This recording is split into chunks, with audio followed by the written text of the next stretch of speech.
Welcome to Mike Text It Out.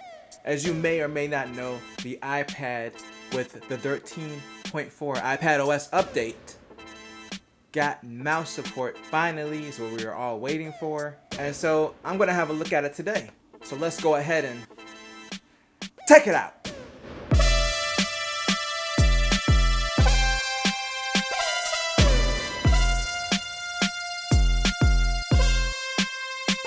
So I have a Magic trackpad here that I already owned. I did an unboxing for it last year. Nobody watched it, so I don't blame you if you ain't see it. But I do have one, so I was like, I might as well use it since Apple's official case isn't out yet, and I'm definitely not getting it because it's going to be $300 for the iPad that I have. And that's a little bit too much for me, I'm sorry. So let's go ahead and unlock. So I did a 3-finger swipe up to unlock the iPad. And then using the 2-finger scroll left and right, you can kind of go through your home screen. If anyone's used a trackpad like on a MacBook or something, this is pretty much gonna feel very familiar to you. And then when you start moving around, that's when the cursor appears. It's actually a circle, so it's not like your traditional mouse pointer. So let's start off with the internet. Everyone likes the internet. I'm already on YouTube. But yeah, this is kind of an example of how you can click through the menus, and then when you get close to something, it kind of highlights it, so that way you know that you're on it. But it doesn't feel out of place. It does feel very iPad. I mean, I know that you wouldn't get that same experience on the desktop, but it doesn't feel, it's not too weird. So let's go to another site, like let's go to Engadget. Let's see how this works up here. So you're scrolling, it's the same as, like I said earlier, on a MacBook. You use the 2 fingers to scroll, and for some reason this web page didn't load, probably because my internet's garbage. For the most part, it's working as I would expect it to. Let's try highlighting some text. Boom, that's honestly a lot easier than using the touchscreen. And then I did the 2 fingers pressing in to get the option to copy it. So let's copy it, and then I'm gonna do all 5 fingers to bring up the scrolly thing with all your open apps. I forgot what this is called, but let's go to notes, and then I'm just gonna see if I can paste this here. So it did give me a little bit of trouble, but that was because I kind of missed the sweet spot when I was trying to click in and paste it.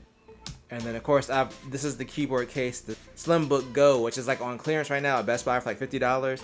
It's a really good case. I love the keys. They're nice and clicky. It's big, like it's a big case, and it's got this big part in the back. But if you can get past that, it's actually a decent case that's cheap. And I like how it has this little holder in the front for the pencil. So that way, if you don't want to keep it on top, you can just dip it in here really quick, and then also there's like a little resting place down here. So I really like this case. Not the point, but that's the case that I happen to be using right now. Anyway, back to the typing.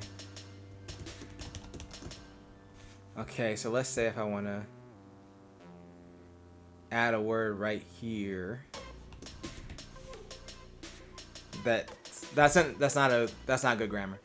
But the point is, as far as typing up here, it makes the typing experience better just by having the pointer to be able to go and put the cursor exactly where you want it. Let's try something like Affinity Photo. So I use Affinity Photo to pretty much do all of my thumbnails. I really prefer using the pencil with this, but let's say if I wanted to do the pen tool and just kind of, go around and select. This actually is a bit easier than using the pencil, I'm going to be honest. And it's probably just because I'm more so used to it. But I do like the precision of the pencil, because usually when I'm doing my thumbnail editing, I'm holding the iPad in my hand and I have it kind of zoomed in, and I'm usually going like this, and I'm getting real in depth with the pencil, like, zooming in and going around faces and things like that when I'm doing my cropping.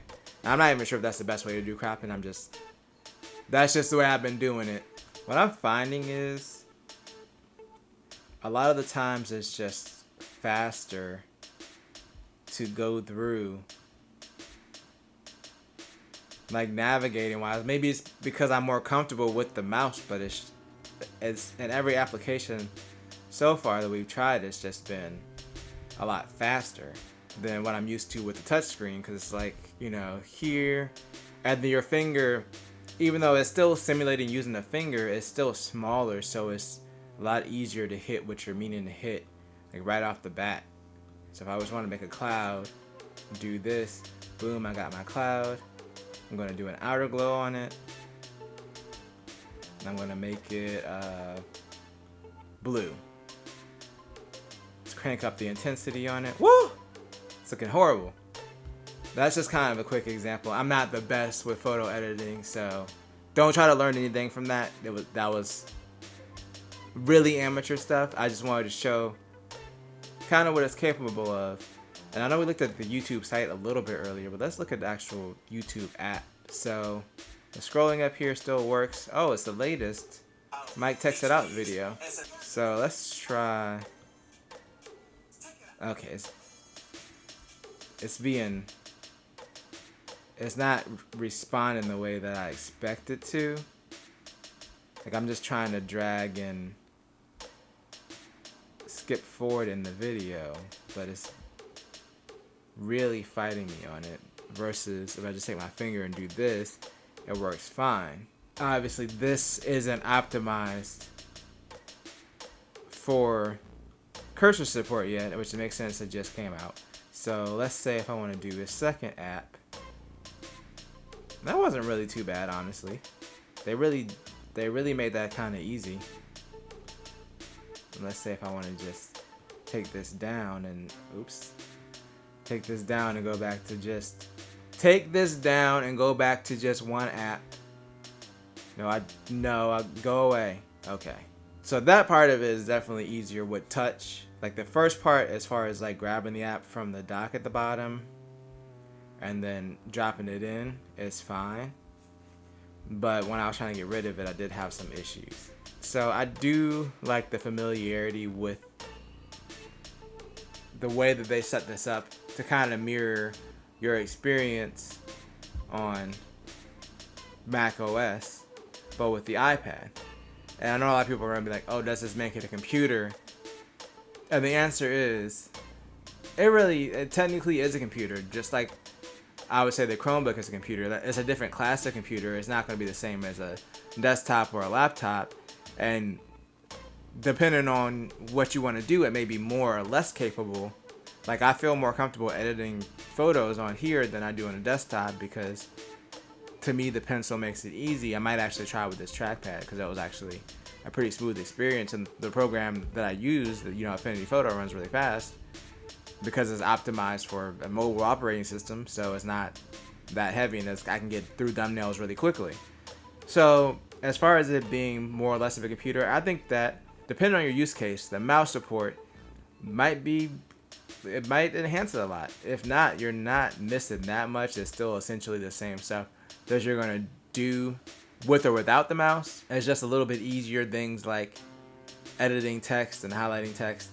And I would say even, scrolling through, like if I just want to use my tablet from this position and not hold it, it's a lot easier than just picking at it with the pencil and then using the keyboard. Like, this is a lot easier using it as more of like a laptop. But that's not the end of it, because we can't just test the Magic Trackpad. Yeah, this thing is cool. I use it for my Mac, but it's kind of expensive. So let's try a more ghetto option. So I have my Walmart branded On wireless mouse, which also came with a cheap keyboard. I'm pretty sure this was like less than $20 for this combo. I'm curious to see if I connect this USB transmitter to the iPad, if this will actually work. So let's turn this on. And wow, it actually works. So I'm shocked. But how well does it work? Let's go back to Affinity really quick. Let's do our pen mode again. Let me actually make some. Let's make a heart. Badly drawn heart. No, that's not what I wanted to do. No. Okay. So this works. Let me go. That's difficult. Not having the gestures does make it a lot more difficult. So So I can scroll down and bring up search. Scrolling up closes the app if you're in like the app switcher. Let's go into Safari. That's a lot of fun. So, and the scrolling is inverted. So that would take some getting used to. I wonder if this. Wait, what is it doing?